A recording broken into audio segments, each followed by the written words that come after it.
नमस्कार दोस्तों, मैं हूं सिद्धांत। ओलंपिक स्टडी यूट्यूब प्लेटफॉर्म पर आपका बहुत बहुत स्वागत है। कैसे हैं आप सभी लोग। तो दोस्तों, इस वीडियो में हम लोग लेखपाल की परीक्षा के अंतर्गत पर्यावरण एवं आपदा प्रबंधन विषय को स्टार्ट कर रहे हैं। और ये बहुत ही महत्वपूर्ण विषय है जो कि आपका 10 मार्क्स का पूछा जाएगा। अब इस विषय को आप लोग हल्का मत लीजिए, क्योंकि ये 10 मार्क्स एक तो अपने आप में जो वेटेज है इसका वो ठीक ठाक है। और दूसरी चीज दोस्तों ये है कि पर्यावरण के नाम पे बहुत लोग खुश होते हैं कि चलो ठीक है, इन्वायरमेंट है, आराम से इसमें हम इसको कर ले जाएंगे। तो मैं आपको बता दूं, जो लोग निश्चिंत हो रहे हैं पर्यावरण सुरक्षा एवं आपदा प्रबंधन टॉपिक को लेके, आप सभी लोग एक बार अभी जो फॉरेस्ट गार्ड का पेपर हुआ है इसको जरा चेक कीजिए। इतने डेप्थ लेवल के प्रश्न वहां पे पूछे गए थे। 80 नंबर में 60 नंबर ऐसे पूछे गए थे कि बच्चों को हवा नहीं लगा। पूरे के पूरे नीट लेवल के उसमें बायोलॉजी का क्वेश्चन, उसमें ज्योग्राफी का क्वेश्चन कहीं ना कहीं मतलब मिक्स करके ऐसे कि पता ना चले स्टूडेंट को। माइक्रोबायोलॉजी, इस टाइप के प्रश्न इन्वायरमेंट सेक्शन में डाल दिया था। तो जरूरी यह है दोस्तों कि इस 10 मार्क्स की तैयारी आप लोग बहुत अच्छे ढंग से रिसर्च कंटेंट से और डेप्थ लेवल पर जाकर पढ़ें। तभी ये 10 मार्क्स आप इन्वायरमेंट सेक्शन के अंतर्गत लेखपाल में पाएंगे। और वो जो लेवल है जो भी फॉरेस्ट गार्ड का पूछा है अभी आयोग ने, वो लेवल दोस्तों हम यहाँ पे मैच करने वाले हैं। इसलिए मैं आपसे कहूंगा कि 10 मार्क्स की तैयारी को आप आसान मत समझिए। ये जो विषय है, मैं ये नहीं कह रहा हूं कि आप लोग नहीं पढ़ सकते हैं, कैपेबल सभी लोग हैं, लेकिन जरूरी ये है कि रिस्क क्यों लेना। ठीक है। तो इसलिए मैं कहता हूं कि एक बार जरूर हमारे एप्लीकेशन को चेक कीजिए। अंतिम प्रहार बैच के अंतर्गत वैसे मैं लेखपाल का कंप्लीट सिलेबस आपको करवा रहा हूं, जिसमें 100 मार्क्स की तैयारी आपको मैं दे रहा हूं। तो एक एक विषय को बहुत अच्छे ढंग से और उसी लेवल को मैच करते हुए सभी विषयों को यहाँ पे मैं दे रहा हूँ। ठीक है। बाकी इन्वायरमेंट सेक्शन का आपको जो है क्लासेस, वीडियो क्लासेस और पीडीएफ दोनों मिल जाएगा एप्लीकेशन पे। तो जाके वहां से एनरोल करके आप बैच में चेक कर सकते हैं। ठीक है। देखिए, आज ये हमारा डेमो क्लास है। आज से हम लोग इस क्लास को स्टार्ट कर रहे हैं, जिसमें हम लोग पर्यावरण एवं आपदा प्रबंधन को पूरा डिटेल में पढ़ने वाले हैं। और इसमें जो आपका जो पहला टॉपिक है ये है पर्यावरण सुरक्षा एवं पारिस्थितिकी तंत्र। तो पारिस्थितिकी तंत्र भी अपने आप में एक बहुत बड़ा टॉपिक है, बहुत डिटेल में पढ़ने की जरूरत है। और इसको आने वाले समय में 3-4 वीडियो के माध्यम से इसको कंप्लीट कराया जाएगा। तो आज जो हमारा फोकस रहने वाला है, आज जो हम इस वीडियो में डिस्कस करेंगे वो है पर्यावरण सुरक्षा। क्योंकि मानव अस्तित्व के लिए पर्यावरण की सुरक्षा करना बहुत जरूरी है। अगर पर्यावरण सुरक्षित नहीं होगा तो मानव क्या, सभ्यता मिट जाएगी। पूरे पृथ्वी से इंसान का या जीव जंतुओं का या लिविंग बींग्स का कह सकते हैं, कहीं ना कहीं अस्तित्व ही खत्म हो जाएगा। इसलिए आने वाले समय में पर्यावरण सुरक्षा और आपदा प्रबंधन आप देखेंगे स्कूल के हर क्लासेस में, इसके बाद में हर एग्जाम्स में इसको पूर्ण रूप से अनिवार्य किया जाएगा। नहीं तो आने वाले समय में जिस तरह से प्राकृतिक दोहन, प्राकृतिक संसाधनों का दोहन और जो फैक्ट्रीज वगैरह हम लोग लगा रहे हैं, जिससे जल, वायु, भूमि सब प्रदूषित हो रही हैं, इससे आने वाले समय में दोस्तों पृथ्वी ग्रह को मंगल ग्रह बनने में समय नहीं लगेगा। यहाँ पर भी जीवन का अस्तित्व मिट जाएगा। तो ये सारी चीजें हैं और इसको समझना बहुत जरूरी है।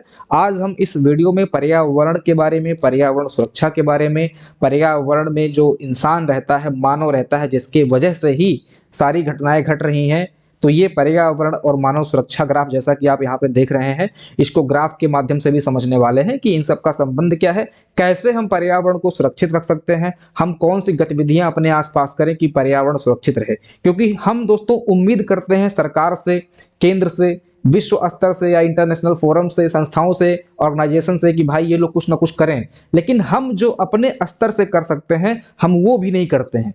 ब्लेम दोस्तों हम दूसरे पर डालते हैं, लेकिन हमारी तरफ से जो हो सकता है हम वो भी नहीं करते हैं। तो ये सारी चीजें दोस्तों हम इस वीडियो में डिस्कस करेंगे और ये एक तरह से कह सकते हैं कि पूरा कॉन्सेप्चुअल वीडियो है।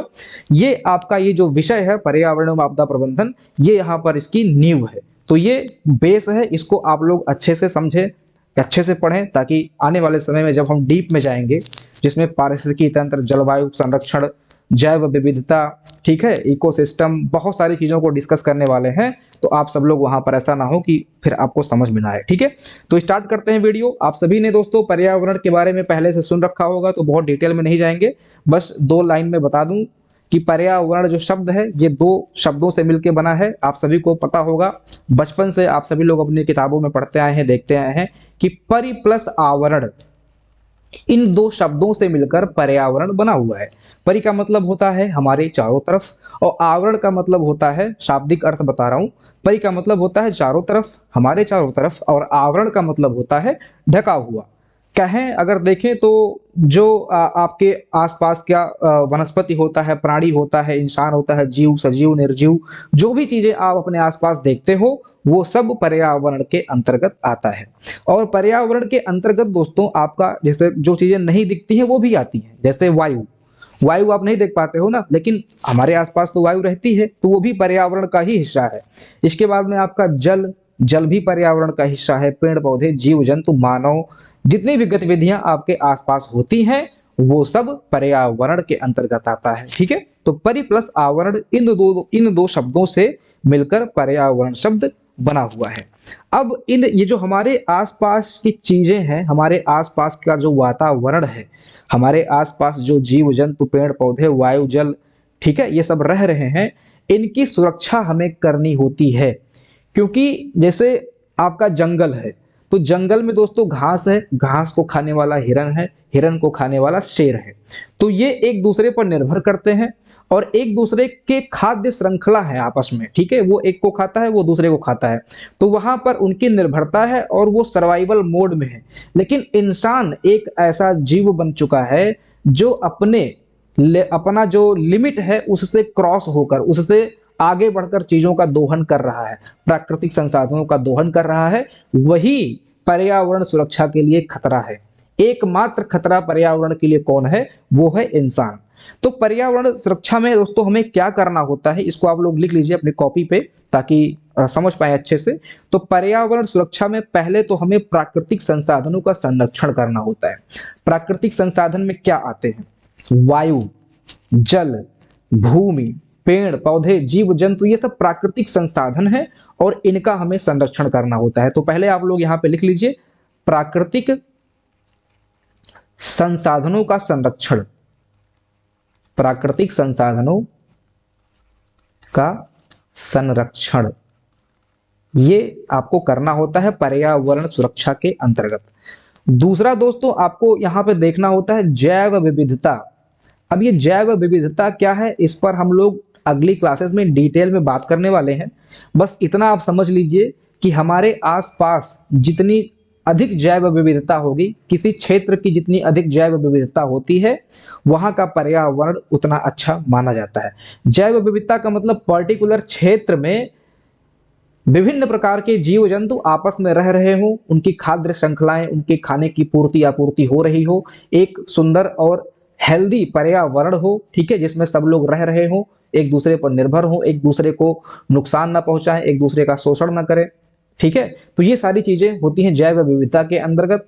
जितना अच्छा जैव विविधता होगा किसी क्षेत्र का, वो क्षेत्र उतना अच्छा प्राकृतिक रूप से धनी माना जाता है। बाकी जैव विविधता पर हम लोग डिटेल में आगे बात करेंगे। तो जैव विविधता सुरक्षा, ठीक है, ये भी देखना होता है, जैव विविधता सुरक्षा। और तीसरा जो कि पर्यावरण सुरक्षा के अंतर्गत है, वो सबसे महत्वपूर्ण है, ये है प्रकृति एवं मानव। यही कहानी दोस्तों गड़बड़ हो जाती है, जहां पे मानव आ जाता है वहीं पे कहानी गड़बड़ होने लगती है, क्योंकि मानव अपनी लिमिट से बाहर जाकर चीजों को एक्सप्लोर करता है, उसमें प्राकृतिक संसाधनों का भी दोहन होने लगता है। तो प्रकृति एवं मानव के बीच संतुलन, ठीक है, ये प्रकृति एवं मानव के बीच संतुलन लिख लिए। आप सभी लोग नोट्स बनाते चलें ताकि बाद में डाउनलोड या सर नोट्स पीडीएफ ये सब कहने की जरूरत ना पड़े, खुद अपना नोट्स बनाएं। जब आप स्टार्टिंग से ही उतना संघर्ष नहीं करेंगे, आपके अंदर इतना जज्बा नहीं होगा, आप नोट्स नहीं बना पा रहे हो, अपने हाथ से लिख नहीं पा रहे हो, तो आप आगे आने वाले समय में जब कठोर परिश्रम करना होगा, जहां पर आपको लगातार चीजों को लिख के याद करना होगा, तो वो चीज आप कैसे करेंगे? तो आप आज ही से छोटे छोटे कदम उठाएं ताकि बाद में किसी चीज पर आप लोग निर्भर ना रहें। तो नोट्स बनाना बहुत जरूरी है, शॉर्ट नोट बनाइए। शॉर्ट नोट्स बनाना दोस्तों बहुत जरूरी है। ये लास्ट में जब आपकी परीक्षा आती है उसके 1 महीना पहले जब आप पे प्रेशर होता है, तो यही शॉर्ट नोट दोस्तों आपके लिए ब्रह्मास्त्र का काम करता है। तो ये शॉर्ट नोट आपको उस टाइम पे अचानक नहीं मिलेगा, या कोई अन्य छात्र आपको नहीं देगा फोकट में कि भैया लो मैंने बनाया है तुम भी पढ़ लो, ठीक है। तो वो सारी चीजें ना होने पाए अंतिम 1 महीने में, इसलिए आज से ही आप लोग शॉर्ट नोट बनाना शुरू कर दीजिए, ठीक है। तो यहां पर देखिए एक सेकंड, अब हम समझते हैं दोस्तों, ये जो पर्यावरण और मानव सुरक्षा ग्राफ है, यहाँ पे मैंने कुछ सर्कल्स ड्रॉ कर रखा है, ये क्या है। तो पर्यावरण सुरक्षा में आपने देख लिया, अगर हम इन 3 तरीकों से इसको देखें तो अगर ये 3 स्टेप्स हम देखते हैं, फॉलो करते हैं, तो पर्यावरण दोस्तों सुरक्षित रहेगा, जिसमें प्राकृतिक संसाधनों का संरक्षण है मेन रूप से, और जैव विविधता का सुरक्षा है, और तीसरा प्रकृति एवं मानव के बीच संतुलन। अगर ये 3 सामंजस्य हम बैठा ले जाते हैं किसी भी क्षेत्र में या कहीं पे भी किसी भूखंड पे, तो वहां पर पर्यावरण सुरक्षित रहता है। अब हम देखते हैं मानव सुरक्षा ग्राफ। ये मानव सुरक्षा ग्राफ क्या है? देखिए, आप सभी को पता होगा, हम लोग पर्यावरण में रह रहे होते हैं। हम इंसान या जीव जंतु, पेड़ पौधे, जितने भी लोग हैं, हवा पानी भूमि जल नल, जो भी चीजें हैं, वो सब पर्यावरण में रह रहे होते हैं। तो ये जो बड़ा सर्कल आप देख रहे हो, ठीक है, ये बड़ा वाला सर्कल, ये पर्यावरण मैंने यहाँ पे लिखा हुआ है। बड़ा वाला सर्कल क्या डिनोट करता है? बड़ा वाला सर्कल पर्यावरण को डिनोट करता है। अब पर्यावरण में दोस्तों, जैसा कि मैंने आपको बताया कि जीव जंतु, पेड़ पौधे, भूमि, जल, वायु सब आते हैं। तो क्या इन सब से पर्यावरण को आपस में खतरा है? इन सब का आपसी खतरा तो कुछ है नहीं। खतरा सिर्फ एक है, वो है इंसान का। तो इस पर्यावरण में ये जो छोटा वाला सर्कल आप देख रहे हो, ये छोटा नहीं, हालांकि इसको मैंने बड़ा ही कर दिया है। तो ये जो अंदर वाला सर्कल है, आप अंदर का सर्कल बोल सकते हैं इसे। जो बाहर का सर्कल है वो पर्यावरण को बताता है, और जो अंदर का सर्कल है ये इंसान को बनाता है, यानी कि मानव को बताता है। ठीक है, तो अगर मानव पर्यावरण के अंदर है, पर्यावरण के अंदर है, और पर्यावरण का जो नियम है, पर्यावरण संरक्षण या पर्यावरण अस्तित्व के अंतर्गत अगर वो रहता है, अपना यहाँ पे अस्तित्व पर्यावरण के अंतर्गत वो स्वीकार करता है, लिमिट से आगे नहीं बढ़ता है, तो पर्यावरण की दोस्तों पूर्ण सुरक्षा संभव है। अब यहाँ पर ये पहली कंडीशन है, ठीक है।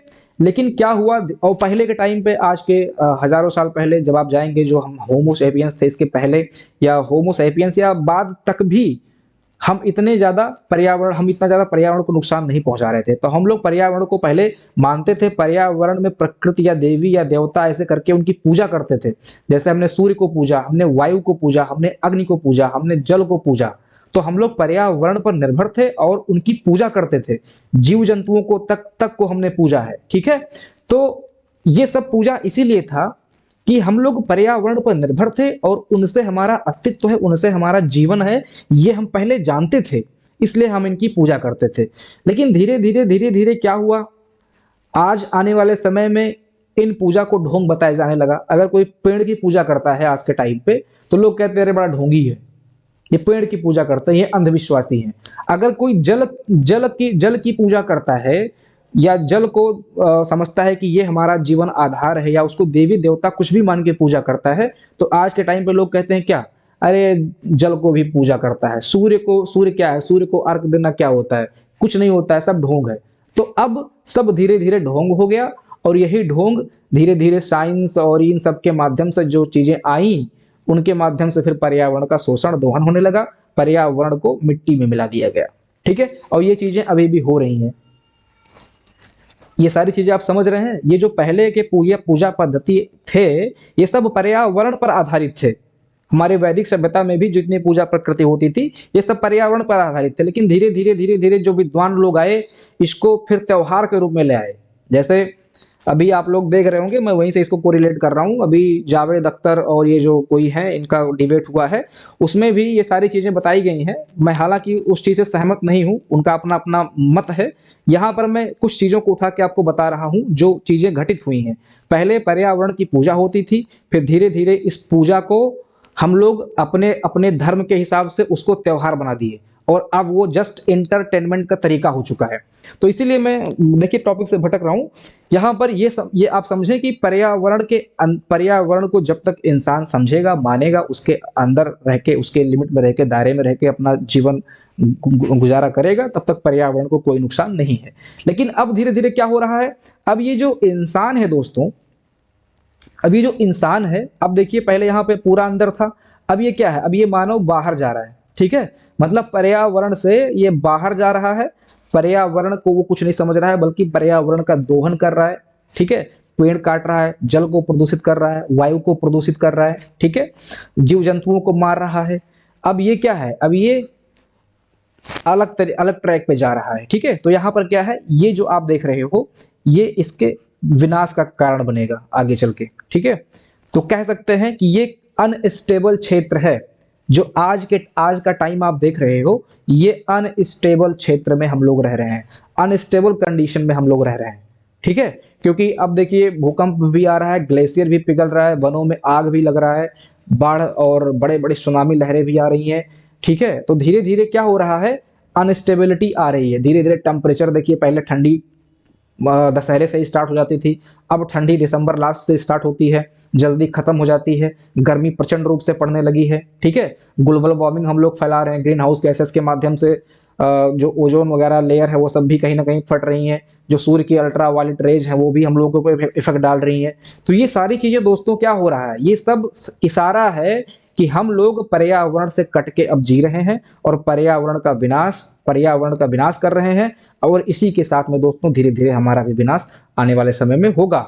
और यहाँ पर एक समय ऐसा आएगा जब पर्यावरण को इंसान समझेगा नहीं, पर्यावरण का पूर्ण रूप से दोहन कर देगा, एकदम से वो अपने में ही रहेगा। और यही वो समय होगा कि जब विनाश होगा। ठीक है, और पृथ्वी ग्रह भी अन्य ग्रहों की तरह, जैसा कि हम कहते हैं कि भैया चंद्रमा पे कोई जीवन नहीं है, मंगल पे कोई जीवन नहीं है, शुक्र पे कोई जीवन नहीं है, ऐसे ही हो सकता है किसी समय पे, आने वाले समय में जब हम पलायन कर जाएं किसी दूसरे ग्रह पर, ठीक है, अपने करनी की वजह से, तो वहां से हम कहें कि भैया पृथ्वी पर जीवन नहीं है, पृथ्वी पूर्ण रूप से आग से ढक गई है, पृथ्वी पूर्ण रूप से जलमग्न हो चुकी है। ठीक है, इस तरह से एक कहावतें या फैक्ट्स आने वाले समय में आपको देखने को मिलेगा। तो ये सब दोस्तों मैं आपको बता रहा हूं ताकि आप सब लोग समझें और अवेयर हों और खुद छोटे छोटे कदम उठाएं। क्योंकि ये चीजें सुनने में अच्छी लगती है कि चलो ठीक है, ये सब बातें हैं तो गवर्नमेंट काम करेगी, राज्य सरकारें काम करेंगी, ऑर्गेनाइजेशन काम करेंगी, नहीं है, ये आप खुद भी करेंगे। अभी मैं आगे डिस्कस करूंगा, अगर आप लोग थोड़ा सा लग रहा है कि नहीं नहीं अब मैं करूंगा, तो मैं आगे भी चर्चा करूंगा कि आप अपनी तरफ से क्या कर सकते हैं। तो ये सारी चीजें आप समझ गए, पर्यावरण और उसकी सुरक्षा से संबंधित फैक्ट्स को और उस कॉन्सेप्ट को, और ये जो ग्राफ के माध्यम से मैंने आपको समझाया उसको। ठीक है, अब देखिए यहां पर जो कंडीशंस बन रही हैं तीनों की, वो मैंने आपको बता दिया। अगर दोनों सर्कल एकदम से ओवरलैप है तो इसका मतलब यह है कि पारिस्थितिकी तंत्र या पर्यावरण पूरी तरह से सुरक्षित है, मानव गतिविधियां पर्यावरण के अनुरूप हैं। ठीक है, इसके बाद में संसाधन, जो प्राकृतिक संसाधन है उसका हम लोग सतत उपयोग कर रहे हैं। ठीक है, इसके बाद में सामाजिक आर्थिक संरचना भी यहाँ पर स्थिर है, सामाजिक आर्थिक संरचना स्थिर है, संसाधनों का सदुपयोग हो रहा है, मानव गतिविधियां पर्यावरण के अनुकूल हैं और पारिस्थितिकी तंत्र पूरी तरह से सुरक्षित है। ये पहला जो है यहाँ पर, ये पहला जो ओवरलैप का सर्कल है ये हमें बताता है। ठीक है, इसके बाद में जब सर्कल एकदम से अलग हो जाए, एकदम से यहाँ पर जो कि मैंने आपको विनाश के बारे में बताया, यहाँ पर क्या है, मानव विकास पूरा का पूरा प्रकृति से कट चुका है। मतलब मानव जो विकास है, अपना विकास में लगा हुआ है ना इंसान, ये पूरी तरह से प्रकृति से कट चुका है। पर्यावरण का अत्यधिक यहाँ पर दोहन हो रहा है, पारिस्थितिकी तंत्र का तीव्र क्षरण हो रहा है और मानव सुरक्षा केवल अल्पकालिक है। ठीक है, मतलब यहाँ पर आदमी कुछ समय के लिए सुरक्षित है, जीवित है, या जो उसका जीवन है, जैसे आज लोग 70-80 साल जीते हैं, वहां पे जीवन काल भी कम हो जाएगा। ठीक है, ये आपका जो है सबसे विनाश वाला कारण स्थिति यही होती है। इसके बाद में जो आपका आंशिक है, इसमें मैंने बताया कि अनस्टेबल कंडीशन रहता है, जैसे आजकल है ना, इसके बारे में मैंने आपको डिटेल में बताया कि यहाँ पे अनस्टेबिलिटी रहती है, कभी भी कुछ भी हो सकता है। अब हम आगे बढ़ते हैं, आप लोग हेडिंग यहां पे लगा लीजिए, पर्यावरण सुरक्षा के घटक। पर्यावरण सुरक्षा के घटक। पर्यावरण सुरक्षा के घटक में आपको क्या पढ़ना है, पहले पर्यावरण सुरक्षा के घटक का मतलब ये होता है कि हम कौन कौन सी चीजों के माध्यम से, किस पर नियंत्रण के माध्यम से हम लोग पर्यावरण को सुरक्षित रख सकते हैं, यही पर्यावरण के घटक होते हैं। तो घटक में पहला तो प्राकृतिक संसाधनों का संरक्षण, जिसमें आपका जल, वन, भूमि, खनिज, ऊर्जा, ये सारे जो प्राकृतिक संसाधन हैं इसकी हम सुरक्षा करें, ताकि जो हमारी आने वाली भावी पीढ़ियां हैं उनकी आवश्यकता पूर्ति भी होती चले। जैसे अगर मैं एग्जाम्पल के माध्यम से बोलूं, जल की अगर हम यहाँ पे बात करें, जल जल आपको पता है लिमिट में है, ऐसा तो नहीं कि क्या बोलते हैं असंख्य टन या बिलियन टन में जल मौजूद है और वो आजीवन चलता रहेगा, नहीं ऐसा तो है नहीं। तो जल एक ऐसा प्राकृतिक संसाधन है जो इंसान से जुड़ा है और जल के बिना मानव का जीवन संभव नहीं है। तो जल की सुरक्षा हमें आज करनी है ताकि जो हमारे आने वाली पीढ़ियां हैं वो जल के लिए परेशान ना हो, जल उन्हें खरीदना ना पड़े, उन्हें प्योरीफाई ना करना पड़े, ठीक है, और जल के लिए युद्ध ना हो। आप सभी को पता है आने वाले समय में जो गणना की जा रही है, जो विश्व युद्ध होगा ये सब जल पे होने वाला है, मतलब पानी को लेके युद्ध होने वाला है। तो ये क्या है, ये भावी पीढ़ियां करेंगे ना युद्ध, तो युद्ध वो ना करने पाए, इसलिए आज हमें जल की सुरक्षा करनी चाहिए। इसके बाद में अगर हम बात करें हवा, हवा आज तो हम मास्क लगाकर नहीं चल रहे हैं, लेकिन अगर यही कंडीशन रहा तो हमारी आने वाली पीढ़ियां मास्क लगा के चलेंगी। और वो ये जो N95 कौन सा मास्क हम लोग लगाते थे कोविड-19 के टाइम पे, वो वाला नहीं, हैवी मास्क जो आप लोग फिल्मों में देखते हो ना, जो कोयला खनन वगैरह में लोग लगाते हैं, बिल्कुल एकदम से ढका हुआ, वो वाला मास्क लगाएंगी, वो कहानी हो जाएगी। दिल्ली वगैरह की कंडीशन आप लोग देख लीजिए, ठीक है, दिल्ली वगैरह कंडीशन आप लोग देख रहे होंगे, AQI वहां पर 500 प्लस हो चुका है, तो वहां पे लोग मास्क वगैरह लगा के निकलते हैं, ठीक है। तो ये कंडीशन होने वाली है। हम लोग जल को सुरक्षित रखें, हवा को सुरक्षित रखें, ठीक है, खनिज संसाधन बचा के रखें ताकि हम तो उनका उपयोग करें, हमारी आने वाली पीढ़ियां भी उनका उपयोग करें, ऊर्जा स्रोतों की रक्षा करके रखें, ठीक है। तो ये सब हमारी जिम्मेदारी है, ये आज की हमारी जिम्मेदारी है, ताकि हम भावी पीढ़ियों को कुछ देके जाएं, नहीं तो हमको सब गरियाएंगे आगे चल के कि हमारे दादा परदादा सब पूरा एकदम से खत्म कर दिए, पेड़ वेड़ काट के सब खत्म कर दिए। तो ये पर्यावरण सुरक्षा के घटक हैं कि हम सब प्राकृतिक संसाधनों का सदुपयोग करें। तो आप सब लोग हेडिंग लगा लेना कि प्राकृतिक संसाधनों का सदुपयोग। दूसरा दोस्तों आप लोग यहां पे हेडिंग लगाइएगा प्रदूषण नियंत्रण, ठीक है, प्रदूषण नियंत्रण। ये कौन करेगा प्रदूषण नियंत्रण?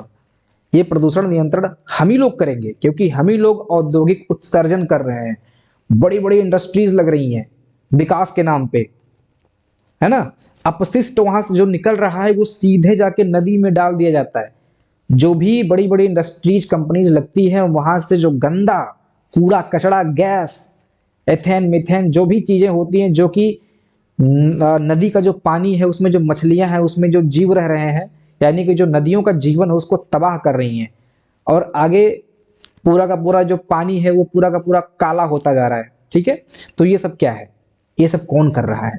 कोई जीव जंतु तो कर नहीं रहा है, कोई प्राकृतिक रूप का ऐसा कोई इंसान वो जीव जंतु तो कर नहीं रहा है, सब इंसान के द्वारा हो रहा है, A to Z इंसान के द्वारा हो रहा है। तो प्रदूषण नियंत्रण भी दोस्तों हमको करना होगा।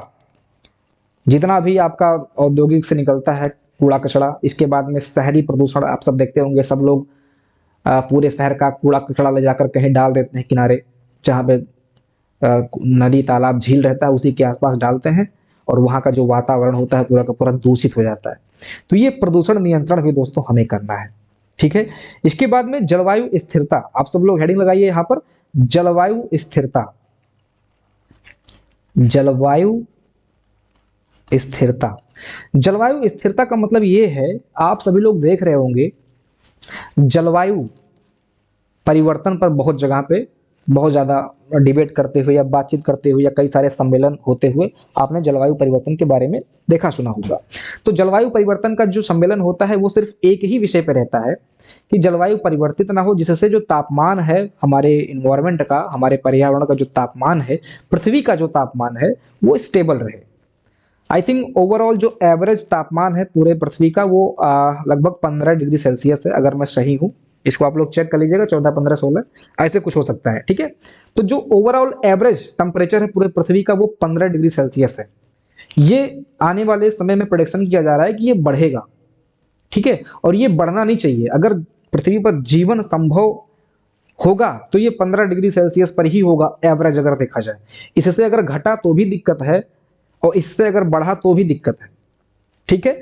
तो ये जो एवरेज टेम्परेचर है पूरे पृथ्वी का, भूमंडल का, ये हमें मेंटेन करके रखना है। ग्रीन हाउस गैसेस जो उत्सर्जन होती हैं इनको हमें कम करना है, जो ओजोन क्षरण हो रहा है, जो ग्लोबल वार्मिंग हो रहा है, इस पर हमें ध्यान देना है।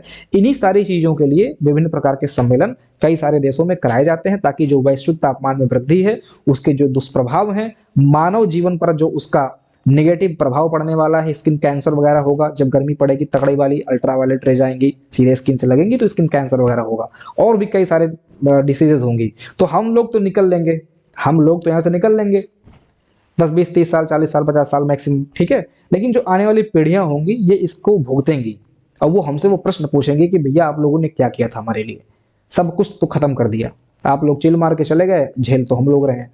तो ये जलवायु स्थिरता पर भी इसलिए यहाँ पर डिबेट होता रहता है। इसके बाद में दोस्तों है आपदा जोखिम न्यूनीकरण। ये हम लोग क्या पढ़ रहे हैं, ये हम लोग पर्यावरण सुरक्षा के घटक पढ़ रहे हैं कि किन किन चीजों के माध्यम से हम लोग पर्यावरण को सुरक्षित रख सकते हैं, ठीक है। अब जैसे मानते हैं कोई प्राकृतिक आपदा आ ही जाती है, जैसे कोई प्राकृतिक आपदा आ जाती है, आपदा न्यूनीकरण, क्योंकि प्रकृति दोस्तों अपने आप को हमेशा बदलती है, कोई भी समय एक जैसा नहीं रहता है। हमेशा से पृथ्वी ऐसी थी नहीं, ठीक है, हमेशा से पृथ्वी ऐसी थी नहीं, कभी ठंडी कभी गर्म, फिर ठंडी, फिर हिमयुग, फिर वर्षा, फिर अग्निवर्षा, ठीक है, इस टाइप से हमेशा होता चला आया है। तो पृथ्वी अपने आप को बदलती है और आपदा कहीं ना कहीं आती रहती है, प्राकृतिक आपदाएं। तो इसमें जो बाढ़ होता है, सूखा होता है, भूकंप आता है, या चक्रवात जैसी जो स्थिति होती है, ऐसी आपदाएं अगर आती हैं तो ऐसी आपदाओं से सुरक्षा के लिए हमें तैयार रहना होगा। आपदाओं की सुरक्षा के लिए आपदा सुरक्षा की तैयारी हमें करनी होगी, ठीक है। और इसके अंतर्गत पूर्व चेतावनी, ठीक है, और आपदा प्रबंधन, ये जो टॉपिक आपने दिया है आपदा प्रबंधन, ये सारी चीजों के बारे में व्यक्ति को जानकारी इसकी होनी चाहिए, ठीक है। और इसके बारे में हम लोग अभी आगे डिटेल में पढ़ेंगे भी। तो आज दोस्तों ये कॉन्सेप्चुअल वीडियो है, बहुत सारा ज्यादा इसमें आपको लिखना नहीं है, बस मैं आपको बता रहा हूँ, इसको आपको सुनना है, समझना है। बाकी जो इसका पीडीएफ है, जो चीजें मैं बोल रहा हूँ, इसका एज इट इज पीडीएफ आपको एप्लीकेशन पर दिया जाएगा, ठीक है। तो एप्लीकेशन जाके डाउनलोड कीजिए और वहां से आप लोग पीडीएफ इसका एक्सेस कर सकते हैं, ठीक है। अब यहाँ से ये सारी चीजें मैंने आपको बता दी, पर्यावरण सुरक्षा हम लोग कैसे कर सकते हैं। अब यहाँ पर दोस्तों कुछ एमसीक्यू प्रश्न भी बनता है। एमसीक्यू प्रश्न जो बनेगा उसके बारे में मैं आपको 2 3 चीजें से बता देता हूं, कैसे किस तरह से प्रश्न पूछेगा।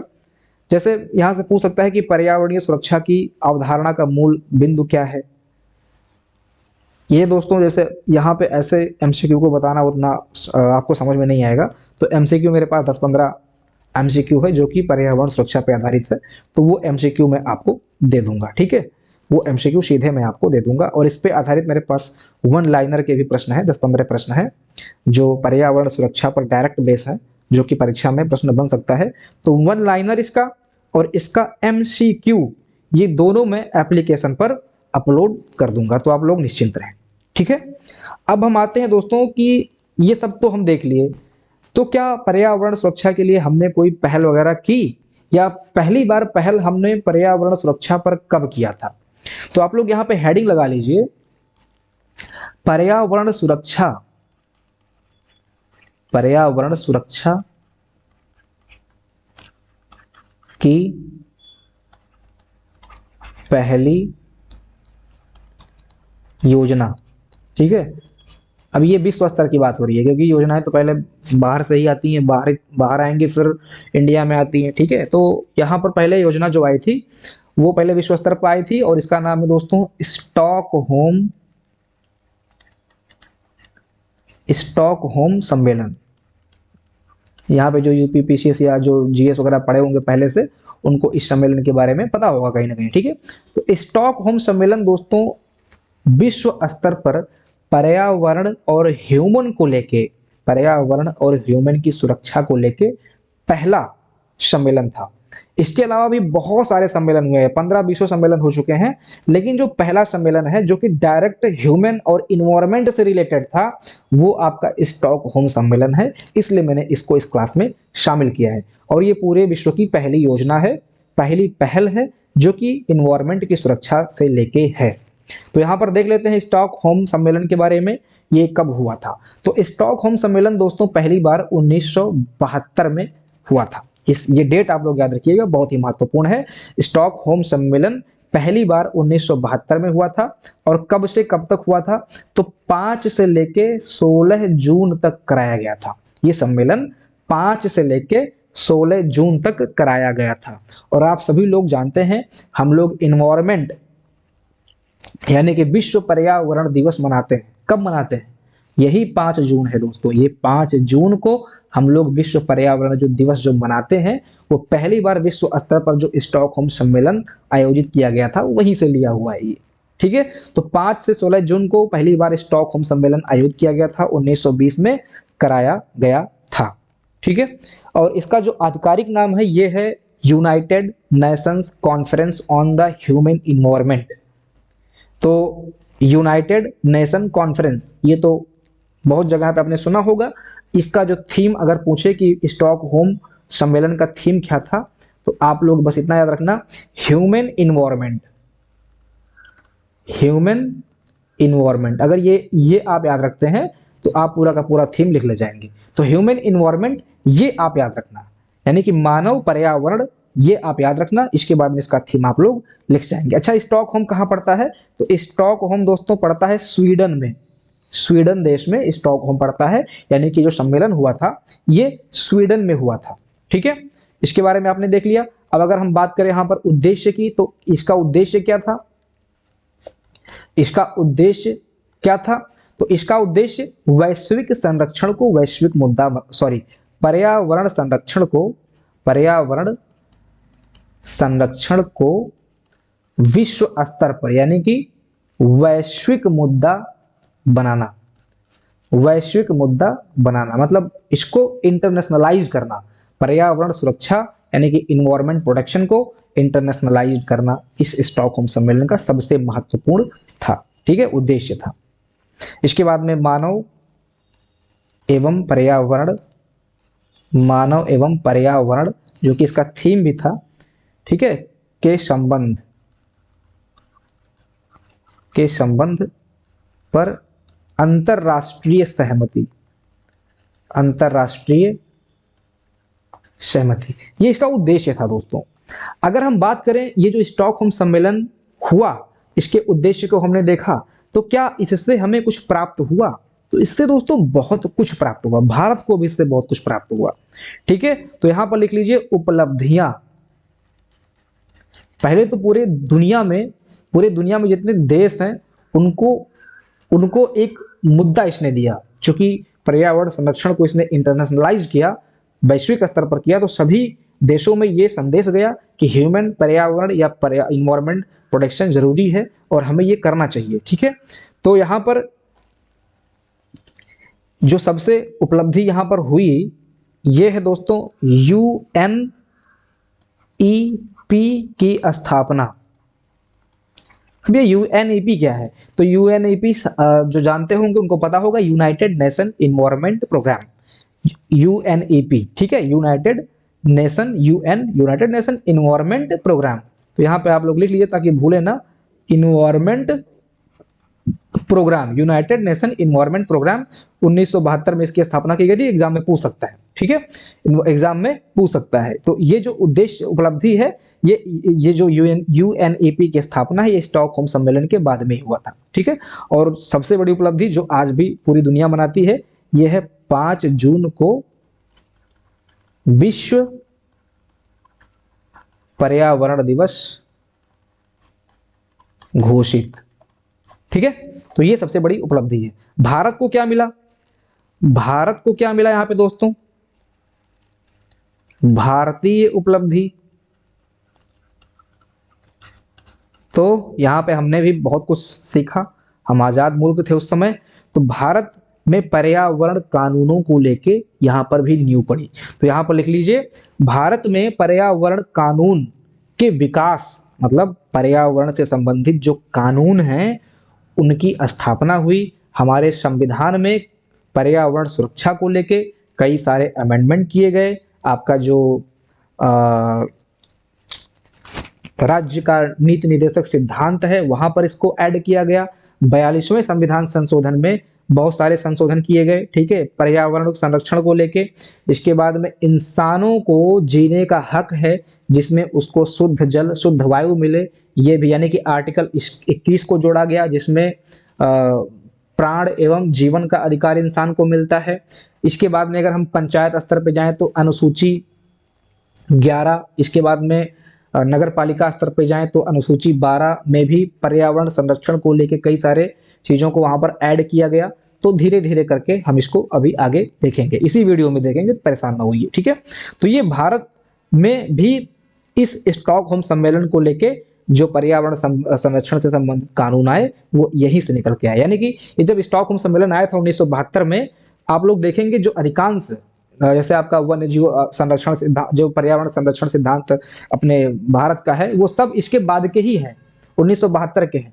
जो वन अधिनियम है ये तो 1927 का एक है, तो वो तो अंग्रेजों के टाइम पे ही आ गया था, ऐसा नहीं है कि इसके पहले था नहीं। लेकिन पर्यावरण को लेके विशेष रूप से जो प्रावधान आए हैं या अधिनियम आए हैं, ये 1972 के बाद में ही आपको इंडिया में देखने को मिलेंगे, ठीक है, जो कि आपका 1986 वाला है।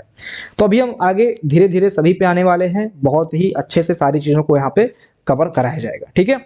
तो यहाँ पर जो 1972 आपका जो स्टॉकहोम सम्मेलन है, ये आप याद रखें कि 1972 में ये सम्मेलन हुआ था। इसके बाद में इसका जो थीम था, ये ह्यूमन इन्वायरमेंट को लेके इसका थीम था। इसके बाद में विश्व पर्यावरण दिवस जो कि 5 जून को मनाया जाता है, वो यहीं से शुरू हुआ। इसके अलावा दोस्तों बहुत सारे यहाँ पर बाद में सम्मेलन हुए, जिसमें आपने सुना होगा रियो पृथ्वी सम्मेलन, ठीक है। इसके बाद में बहुत सारे सम्मेलन हुए हैं, जिसमें आपका पृथ्वी सम्मेलन जो कि रियो में हुआ था, रियो डी जेनेरियो में हुआ था, 1992 में हुआ था, ठीक है। इसके बाद में सतत विकास सम्मेलन ये कब हुआ था आपका, ये 2002 में कराया गया था। इसके बाद क्योटो प्रोटोकॉल आया है दोस्तों, क्योटो प्रोटोकॉल, ये भी हम लोग पढ़ेंगे आगे। कब आया था क्योटो प्रोटोकॉल, तो 1997 में आया था, ठीक है। इसके बाद में पेरिस जलवायु समझौता है, पेरिस जलवायु समझौता, ये भी हम लोग देखेंगे, 2015 में इसको कराया गया था, ठीक है। इसके बाद में मॉन्ट्रियल प्रोटोकॉल है, मॉन्ट्रियल प्रोटोकॉल है, ठीक है। ये सब आपका जब जलवायु संरक्षण हम लोग पढ़ेंगे, इसमें आपके टॉपिक में जो इन्वायरमेंट का सेक्शन है, जो टॉपिक है इसमें दिया हुआ है जलवायु संरक्षण, तो वहां पर हम इन सारे प्रोटोकॉल और सम्मेलन को डिस्कस करेंगे, जितने भी समझौता वगैरह हुए हैं पूरे विश्व में पर्यावरण से लेके, उन सारी चीजों को लेके हम वहां पर डिस्कस करेंगे। तो मॉन्ट्रियल प्रोटोकॉल हो गया, इसके बाद में रामसर सम्मेलन हो गया, रामसर सम्मेलन हो गया, जो कि 1971 में हुआ था। मॉन्ट्रियल प्रोटोकॉल आपका 1987 में आया था। तो इन सभी को हम लोग आगे डिस्कस करेंगे, इसलिए मैंने यहाँ पर आपको दे दिया है हिंट कि ये सब आगे डिस्कस किया जाएगा। इसके बाद में अगर हम बात करें जो स्टॉकहोम सम्मेलन हुआ था, इसके बाद में इंडिया में कौन कौन से नियम आए, तो आपका जो वन्य जीव अधिनियम है, वन्य जीव अधिनियम 1972, इसके बारे में आप सबने सुना होगा। वन दरोगा में इसको बहुत डिटेल में कराया गया था, एक एक धाराओं को वहां पे हमने पढ़ा था वन दरोगा की क्लासेस में, ठीक है। तो वन्य जीव अधिनियम 1972 कराया गया है, आया। इसके बाद में जल अधिनियम आया था, जल अधिनियम आपका 1974 में आया था। अब आप देखिए 1972 जो कि स्टॉकहोम सम्मेलन का टाइम था, इसके बाद 1972 में, इसके बाद 1974 में आपका जल अधिनियम आया।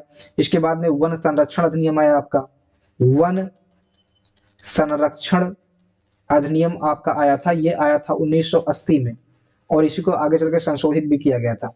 इसके बाद में आपका वायु अधिनियम भी आया था, ठीक है। वायु अधिनियम कब आया था, 1981 में।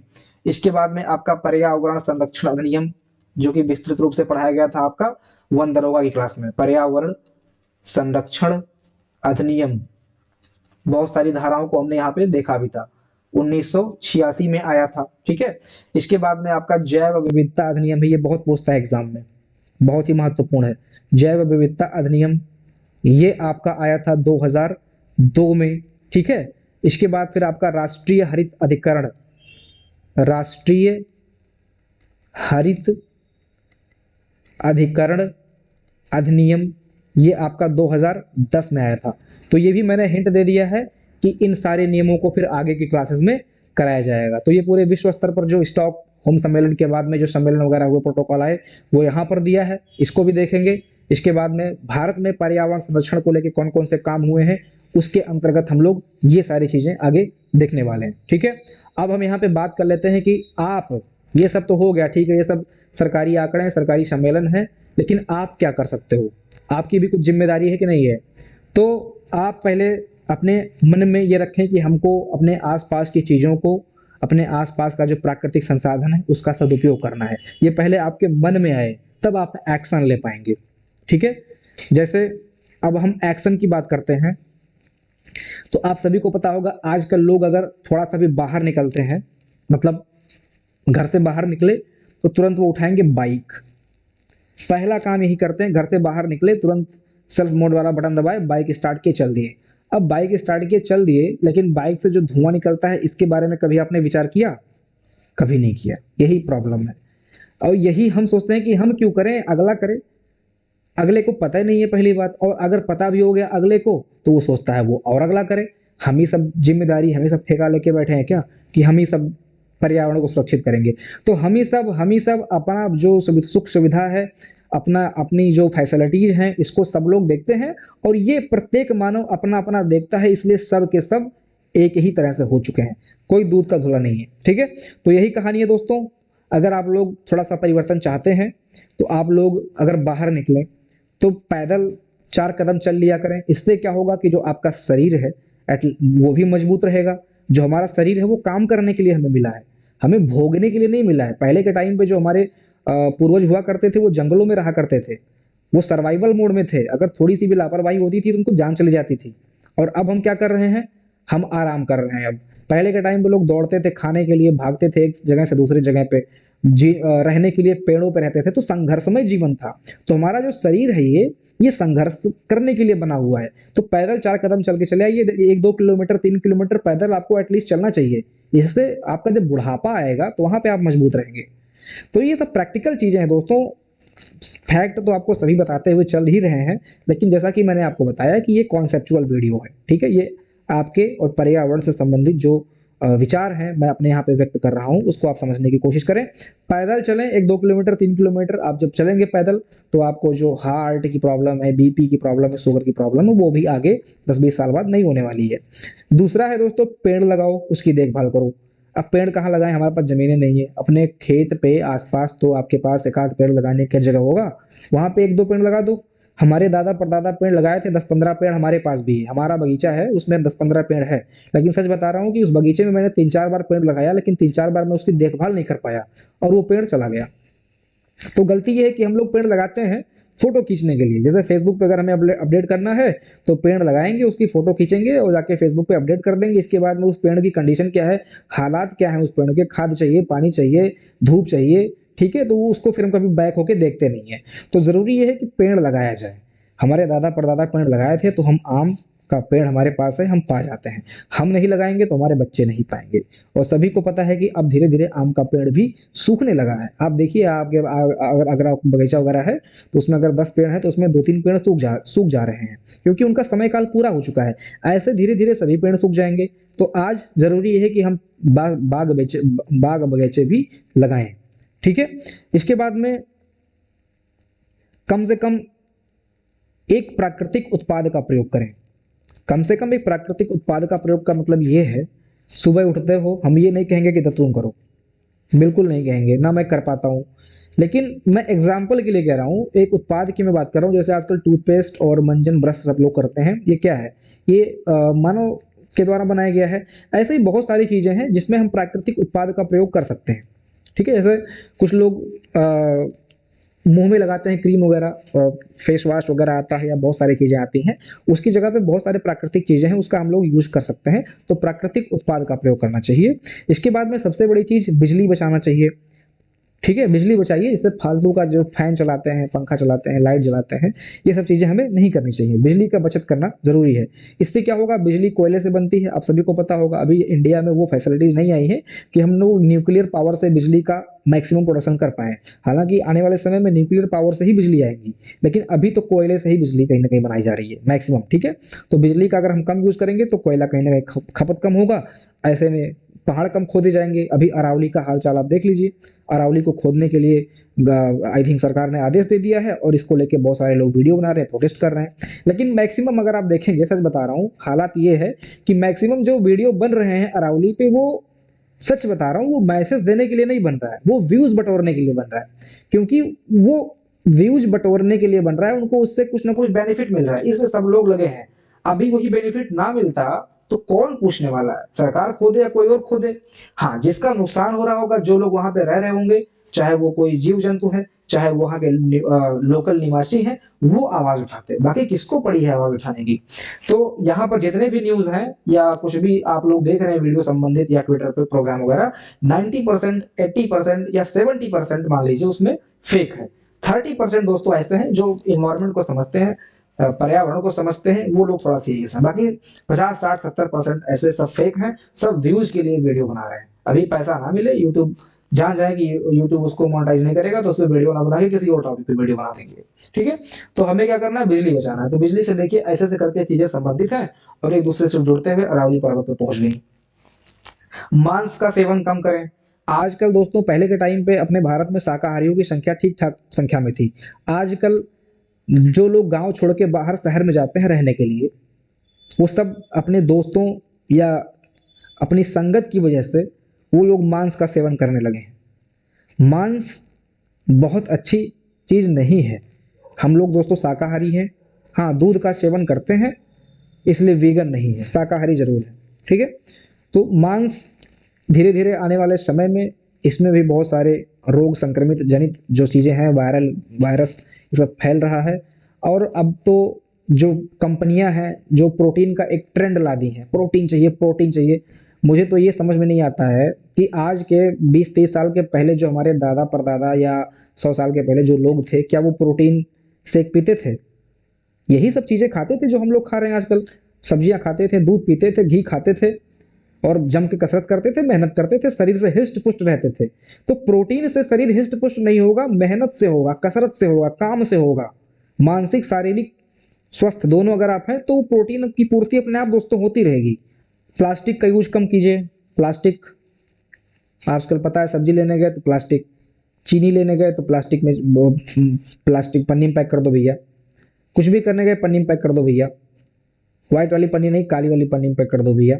प्लास्टिक के यूज से बचना चाहिए।